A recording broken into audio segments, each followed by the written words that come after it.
আগামী কয়েক ঘন্টায় আবহাওয়ায় ব্যাপক রদবদলের সম্ভাবনা। ফের বৃষ্টির পূর্বাভাস আলিপুর আবহাওয়া দফতরের। দক্ষিণবঙ্গের বেশ কয়েকটি জেলায় বিক্ষিপ্তভাবে হালকা বৃষ্টি হতে পারে। সামান্য বৃষ্টির পূর্বাভাস রয়েছে উত্তরের জেলাগুলিতেও। ফের আবহাওয়ার উন্নতির সম্ভাবনা। হাওয়া অফিস জানিয়েছে, কালীপুজো পেরোলেও বাতাসে জলীয় বাষ্প বেশি থাকায় আর্দ্রতাজনিত অস্বস্তি এখনই কমছে না। এখনো পর্যন্ত শীতেরও কোনো রকম দেখা মেলেনি।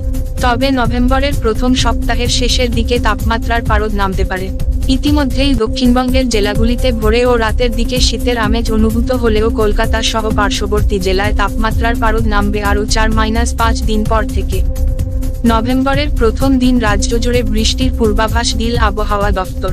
এদিন কলকাতা, হাওড়া, হুগলি, উত্তর ও দক্ষিণ 24 পরগনা, পূর্ব ও পশ্চিম মেদিনীপুর এবং নদিয়াতে হালকা বৃষ্টির পূর্বাভাস রয়েছে।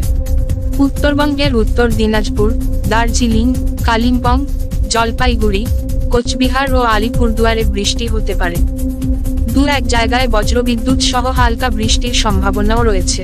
তবে আপাতত কোথাও বৃষ্টির কোনো সতর্ক জারি হয়নি।